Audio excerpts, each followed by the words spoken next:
Alhamdulillah alladzi bi ni'matihi tatimmu shalihat. Segala puji hanya milik Allah yang atas segala nikmatnya sempurna segala kebaikan. Asyhadu an la ilaha illallah wahdahu la syarika lah wa asyhadu anna Muhammadan abduhu wa rasuluh. Allahumma shalli wa sallim wa barik ala Muhammadin wa ala alihi wa ashabihi wa man tabi'ahum bi ihsanin ila yaumiddin. Amma ba'd. Bapak-bapak, ibu-ibu serta adik-adik jamaah sholat tarawih yang tentunya kita semoga senantiasa dirahmati dan diberkahi Allah Subhanahu wa taala. Amin ya rabbal alamin. Kita tahu bahwa bulan Ramadan itu banyak keutamaan, banyak istilah yang disebutkan oleh para ulama tentang bulan Ramadan. Di antaranya yang kita dengar adalah sebagaimana dalam hadis yang sahih, Nabi SAW mengatakan bulan Ramadan syahrun mubarakun, bulan yang dipenuhi keberkahan, ada ampunan, ada rahmat, dan kita dimudahkan berbuat baik selama Ramadan. Dari malam pertama hingga malam 30 atau 29, hari-hari itu dipenuhi oleh rahmat, dipenuhi oleh ampunan. Dan Allah Subhanahu wa taala telah membuat kita mudah. Mengapa mudah kata para ulama? Di bulan Ramadan setan sudah diikat. Maka kita merasakan beribadah di bulan Ramadan lebih mudah daripada di luar Ramadan. Kita rasakan itu. Ini kebaikan Allah Subhanahu wa taala.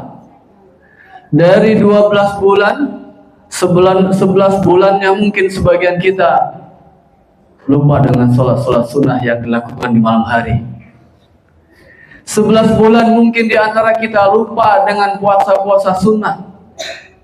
Maka ada satu bulan yang dimana Nabi katakan syahrun mubarak, bulan yang dipenuhi keberkahan.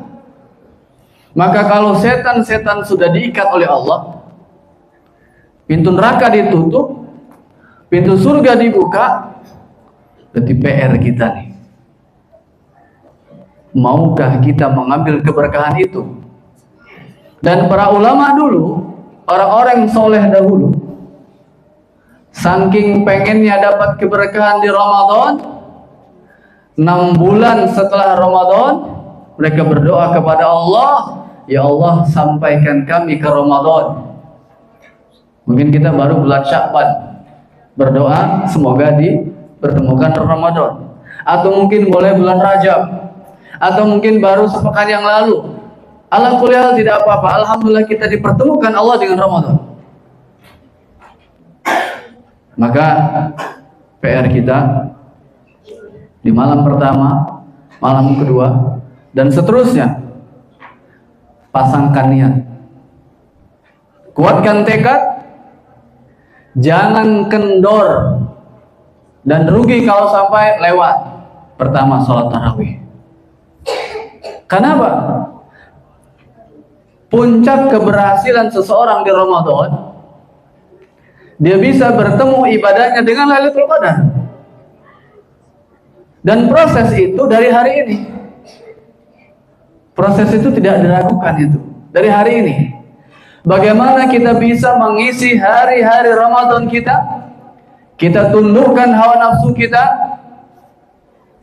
Kita ajak nafsu kita agar dia terpuji, agar dia melakukan ketaatan, karena puncaknya nanti puasa yang benar, la'allakum tattaqun. Kita pengen semua dapat label itu kan? Pengen kan nih? Pengen kan? Walaupun nggak jadi anggota DPR nggak apa-apa, penting takwa kan? Nggak jadi kepala sekolah nggak apa-apa, yang penting bertakwa. Jadi tukang cendol nggak apa-apa, yang penting bertakwa. Salah satu prosesnya yang terbaik kata para ulama di Ramadan. Besar ini. Makanya penghuni kubur, kalau kita dengar apa yang mereka sampaikan keluhannya apa? Pengen balik lagi ke bumi, pengen hidup lagi, karena mereka merasakan banyak amal-amal yang tertinggal. Mungkin kita di sini ada yang tahun lalu masih bareng-bareng, tahun sekarang sudah tidak jadi jemaah lagi.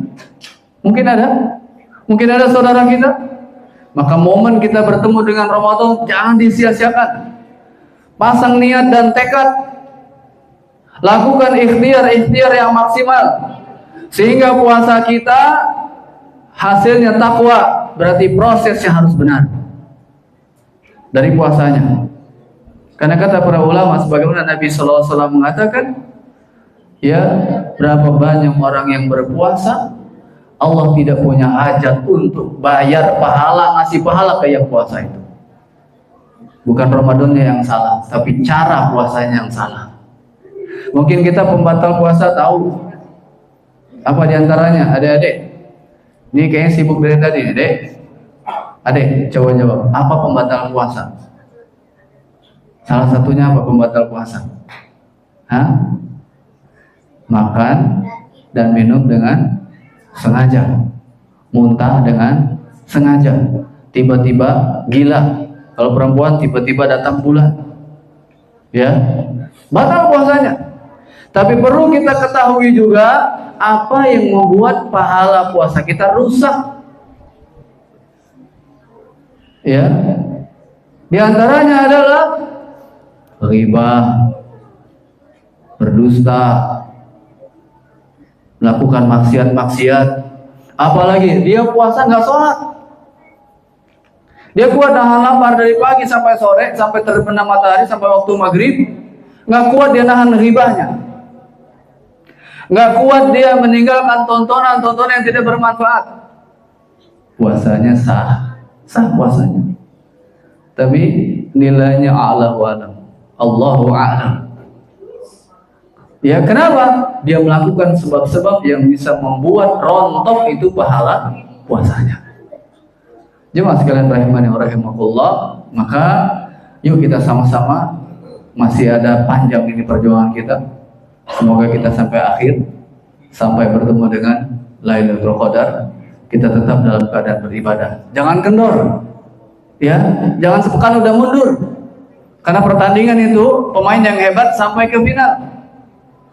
Bukan di babak penyisihan. Kita mau yang mana nih? Final, grand final, atau babak penyisihan? Kita pengen yang final. Karena itulah tujuan dari puasa, la'allakum tattaqun. Semoga kultum singkat yang bermanfaat dan bisa kita amalkan dalam kehidupan sehari-hari. Kurang dari saya, salah dari saya dan syaitan, semoga Allah maafkan. Kebenaran dari Allah dan Rasulnya. Itu saja, terima kasih. Billahi taufiq. Wassalamualaikum warahmatullahi wabarakatuh.